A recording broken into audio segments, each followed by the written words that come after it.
지난 2년간 한국의 국방 예산은 15.8% 증가하여 OECD 국가 중 가장 많은 금액을 차지했다고 했습니다. 또한 한국 국방부는 2019년부터 2023년에 매년 7.6% 예산 증가를 계획하고 있으며 이는 방어 계획이 이행될 때까지 480억 달러, 하나로 59조 1,600억이 된다고 했습니다. 현재의 추정치가 유지된다면 한국은 2022년까지 세계에서 5번째 또는 6번째로 높은 군사 지출국이 될 것이라고 했습니다. 또한 한국의 국방비는 늦어도 2026년이면 일본의 국방비를 뛰어넘는다고 전망하고 있습니다. 한국의 국방 예산은 2001년 일본 방위 예산의 30% 수준에 불과했으나 2011년에는 60% 수준, 2020년에는 86% 수준까지 상승했습니다. 또한 더 내셔널 인터레스트는 한국의 군사력 증강이 빠르게 이뤄지는 중요한 이유를 말했습니다.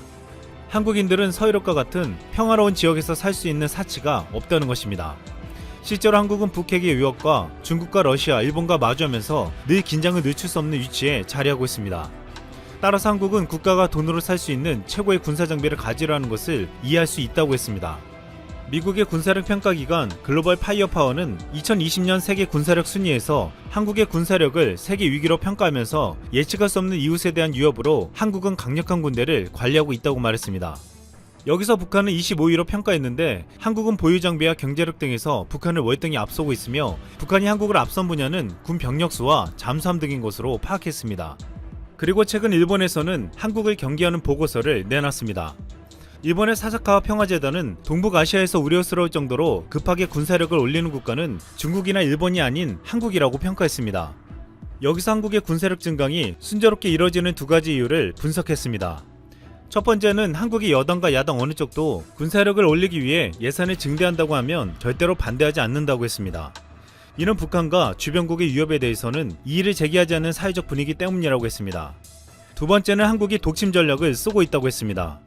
중국이나 러시아 등 강대국과 전쟁이 나면 한국은 이길 수 없겠지만 적어도 상대국가도 제대로 국가 운영이 불가능한 상태로 만들겠다는 전략이라고 했습니다. 이것 때문에 함부로 한국을 건드릴 수 없게 만든다는 것이었습니다. 최근 한국 정부는 한국의 국력과 경제력이 커졌기 때문에 이젠 북한 일변도에서 벗어나 주변국도 챙길 수 있는 역량을 갖췄다고 말하고 있습니다. 2018년도 국방백서에서 북한은 적이란 표현을 빼면서 적을 대한민국의 주권, 국토, 국민, 재산을 위협하고 침해하는 세력으로 확장했습니다. 이는 북한뿐만 아니라 주변국들도 한국의 주권을 위협하면 적이 될 수 있음을 명시한 것입니다. 현재 일본은 독도를 자신의 땅이라고 우기며 중국은 이어도에서 한국의 영유권을 인정하지 않고 있습니다. 한 군 관계자는 유사시 펼쳐질 상황을 이렇게 분석했습니다. 북한이 한국을 침공하면 미국이 바로 개입하겠지만 한국과 일본이 충돌하면 미국은 중립을 지킬 것이고 중국이 한국과 무력 분쟁이 생기면 전면전에만 개입할 수 있다고 했습니다. 즉 한국 스스로 일본과 중국과 무력 충돌이 생길 때를 대비해 견제할 수 있는 힘이 필요하다는 것입니다. 이 때문에 한국은 이에 대비할 수 있는 독침 전략을 1990년대부터 연구해왔는데 한국이 중국 등 강대국과 대등한 전력을 쌓는 것은 무리지만 상대국의 핵심을 타격하는 것은 가능하다는 결과가 나왔다고 말했습니다. 여차하면 베이징이나 도쿄의 지휘부나 주요 시설을 무력화한다는 전략입니다. 이것을 가능하게 만든 것은 한국이 자체 개발한 현무 미사일입니다. 육군 미사일 사령부는 사거리 800km의 탄도미사일과 1500km 순항미사일 등의 미사일 800기를 가지고 있으며 여기에 내년에 개량된 현무미사일 900기를 보유할 예정입니다. 또한 내후년부터 5년 동안 300기를 생산해서 모두 2000개를 확보하겠다는 계획입니다. 이렇게 되면 지금 현재 북한의 핵과 미사일, 장거리포 전력 70%를 단 하루 만에 파괴할 수 있다고 했습니다. 여기서 최근 개발된 전술핵급 위력을 지닌 현무포는 탄두 중량 2톤에 800km를 갈 수 있다고 알려졌는데 최근 시험 발사를 하며 앞으로 대량 생산을 위한 준비를 하고 있습니다.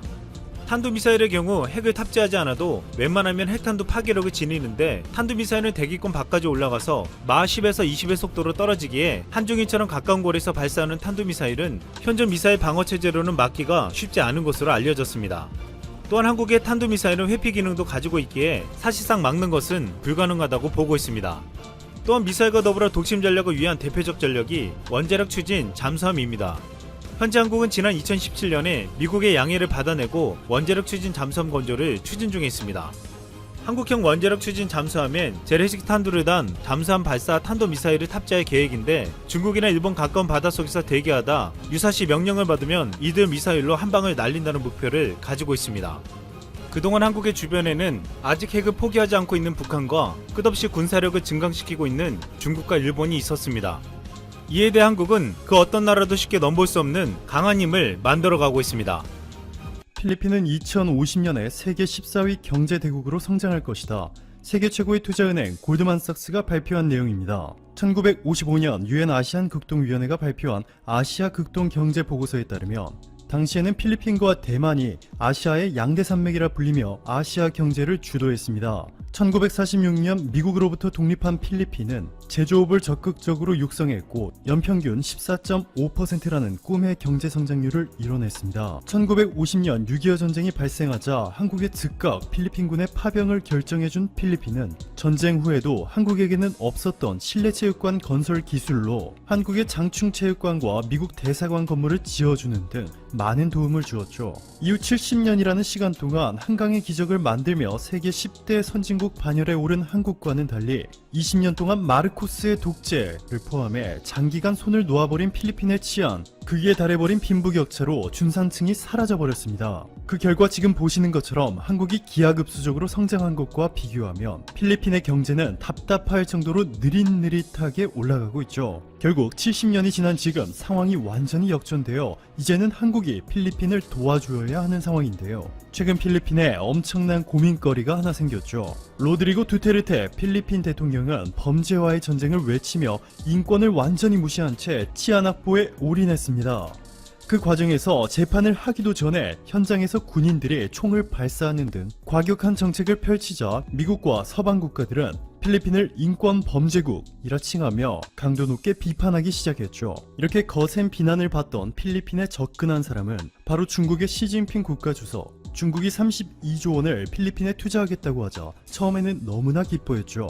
자, 그런데 중국에게 필리핀은 파트너가 아니라 단순히 중국의 이익을 위한 도구에 불과했습니다. 필리핀에서 국민들의 절대적인 지지를 얻고 있는 안토니오 카피오 필리핀 대법원 선임 재판관이 두테르테 대통령의 중국과 계약한 투자 계약서를 공개하자 필리핀 전역이 발칵 뒤집히기 시작했습니다. 필리핀이 중국에 돈을 갚아나갈 때 지불해야 할 이자 금리는 2%로 꽤 낮은 편이지만 여기에 함정이 있습니다. 약정 수수료와 관리 수수료가 별도로 부과될 뿐만 아니라 필리핀 정부가 중국에 빌린 돈을 갚지 못할 경우 담보로 잡은 필리핀 국유 자산은 중국이 차지하게 되고 이 과정에서 분쟁이 발생할 경우 최종 판결을 내리게 될 기관은 바로 중국 국제경제무역중재위원회. 재판 결과는 이미 정해져 있죠. 또 카피오 재판관은 그동안 중국이 1대1로 사업을 통해 많은 개발도상국들의 자원과 인프라를 빼앗았다며 현재 중국의 1대1로 사업에 가장 적극적으로 참여한 파키스탄은 국가 최대 항구인 카라치아와 에너지 산업을 통째로 빼앗겼고 이제는 국가 파산을 눈앞에 두고 있다고 경고했습니다.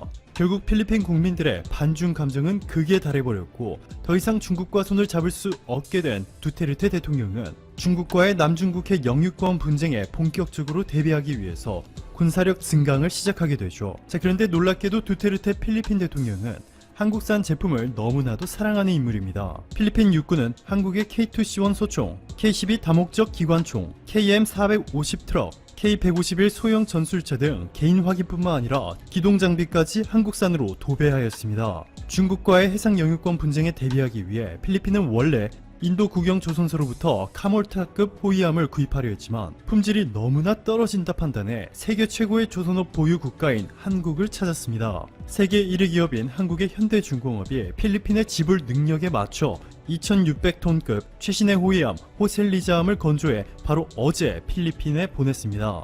자, 그런데 이 한국산 호위함이 필리핀에 도착하자마자 필리핀 정부와 국민들의 감동의 눈물을 흘리며 한국에 열광하는 모습을 보여주고 있는데요. 그것은 바로 현대중공업이 호위함을 필리핀으로 보낼 때 마스크 2만 개와 손소독제 2,000개, 방역용 소독제 180통 등 센스 있게 각종 방역 물품들을 함께 실어 보낸 것이 공개되었기 때문입니다.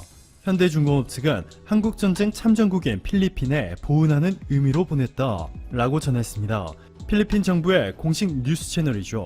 필리핀 뉴스 에이전시는 한국의 훈훈한 기부 소식을 속보로 전했고 마리아 크리스티나 록사스 필리핀 사령관은 한국 정부가 기부한 35,000개의 한국산 진단키트와 현대중공업이 기부해준 2만 개의 마스크 2,000개의 손소독제가 이번 주말에 도착할 것이다. 필리핀이 코로나19와 싸우는 능력을 높여줄 것이다. 라며 감사의 인사를 전했습니다. 또한 이번 코로나19 사태로 필리핀은 9월까지는 기다려야 받을 수 있을 줄 알았지만 이를 4개월이나 앞당긴 한국의 건조 능력에 감탄을 멈추지 못했습니다. 필리핀의 최대 일간지 인콰이어는 두테르테 필리핀 대통령이 한국에서 배워야 할 점이라는 제목과 함께 이렇게 말하고 있습니다. 중국을 보는 대신 한국으로부터 배워야 한다. 한국은 지구상에서 가장 자유롭고 혁신적인 국가를 만드는 데 성공한 나라다. 오늘도 감사합니다. 최고로 행복한 하루.